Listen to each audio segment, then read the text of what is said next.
दोस्तों, आज की कहानी एक ऐसे हादसे के बारे में है जो इतना खतरनाक था कि जब इसके लिए सजा सुनाई गई तो जज को भी नया कानून बनाना पड़ा। आज की सच्ची घटना की शुरुआत प्यार से होगी और इसका अंत पागलपन पर पहुंचेगा। आसान शब्दों में कहें तो आपके रोंगटे खड़े हो जाएंगे। आज मैं कोशिश करूंगा कि आपको ऐसी तस्वीरें और फोटो न दिखाऊं जिन्हें देखकर कम उम्र के बच्चे डर जाएं। जो लोग खुली आंखों से ये कहानी देखना चाहते हैं उनका स्वागत है, लेकिन मैं आपको सलाह दूंगा कि इस कहानी को बंद आंखों से देखें, क्योंकि हमारा बोलने का तरीका ही ऐसा है कि आपका दिमाग खुद ब खुद सारे दृश्य बना लेगा। मैं गारंटी देता हूं कि अंत तक ये कहानी आपके सिर पर नाचेगी, लेकिन आंखें बंद करने से पहले आज के किरदारों के नाम और उनकी तस्वीरें जरूर देख लीजिए। ये हैं कैथरीन नाइट और ये भाई साहब हैं जॉन प्राइस, और इन दोनों के बीच क्या रिश्ता था ये आपको आगे चलकर पता चलेगा। आंखें बंद कीजिए। साल है 1955। कैथरीन नाइट का जन्म एक ऐसे घर में हुआ जहां का माहौल बहुत ही बुरा और झगड़ों से भरा हुआ था। उस घर में न सिर्फ उसके शराबी माता पिता ने उसके साथ बुरा बर्ताव किया, बल्कि उसके बड़े भाई बहनों ने भी उसे बहुत परेशान किया। कैथरीन को सिर्फ घर के लोग ही नहीं बल्कि आस पड़ोस के लोग भी सताते थे, क्योंकि सभी लोग उसके परिवार का मजाक उड़ाते थे। उस इलाके में रहने वाले सभी लोग एक दूसरे के बारे में सब कुछ जानते थे। इस कठिन समय के बावजूद कैथरीन का ध्यान अपने सपनों और एक अच्छे भविष्य पर था। वो इस तनावपूर्ण जीवन में खुद को मोटिवेट करती रहती थी। वो सोचती थी कि अभी भले ही उसकी जिंदगी ठीक नहीं चल रही है, लेकिन एक दिन वो भी एक खुशहाल परिवार की मां बनेगी और अपने बच्चों का अच्छे से ख्याल रखेगी। वो अपने बच्चों को वो सब देना चाहती थी जो उसे कभी नहीं मिला। यही उसका एकमात्र सपना था। अब चलिए इस कहानी के दूसरे अध्याय पर चलते हैं, जहां से कहानी धीरे धीरे दिलचस्प होती जाएगी। जैसे जैसे कैथरीन बड़ी हुई वो अपने उम्र के लड़कों से मिलने लगी, लेकिन कई लड़कों से डेटिंग करने के बावजूद उसका किसी से रिश्ता टिक नहीं पाया, क्योंकि कैथरीन और उसके बॉयफ्रेंड्स के बीच बहुत तनाव हो जाता था और बात बात पर लड़ाई हो जाती थी। उसकी परवरिश इतनी खराब थी कि उसे खुद समझ नहीं आता था कि वो कैसा पार्टनर चाहती है और कहाँ मिलेगा ऐसा साथी। लेकिन साल 1995 में जब कैथरीन 40 साल की हो चुकी थी, तब उसे एहसास हुआ कि अब उसे एक सच्चे और वफादार साथी की जरूरत है। उसी साल उसकी मुलाकात एक आदमी से हुई जो उसके पहले के साथियों से बिल्कुल अलग था। उसका नाम था जॉन प्राइस। जॉन ने जब कैथरीन का अतीत जाना तो उसे बहुत दुख हुआ। यह देखकर कैथरीन को लगा कि जॉन सच में उसकी परवाह करता है, और धीरे धीरे उसे भी जॉन से प्यार हो गया। इसके बाद कैथरीन जॉन के घर में रहने लगी, जहां जॉन पहले से अपनी 3 बेटियों के साथ रहता था। शुरुआत में कैथरीन को लगा कि उसकी जिंदगी सही रास्ते पर जा रही है, लेकिन यह ज्यादा देर नहीं चला। कुछ ही समय बाद उनके रिश्ते में खटास आने लगी, खासकर तब जब कैथरीन जॉन से शादी की बात करने लगी। लेकिन जॉन अपनी पहली शादी के टूटने के कारण फिर से शादी नहीं करना चाहता था।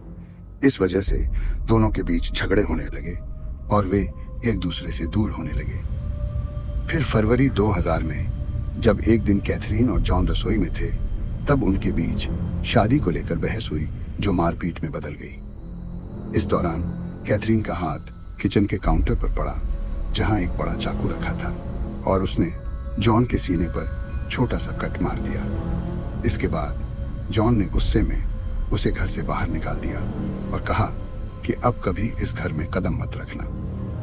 अब जॉन को समझ आ गया था कि ये रिश्ता खत्म हो चुका है। अब इस कहानी के तीसरे अध्याय पर चलते हैं, जहां आपकी सांसें थम जाएंगी।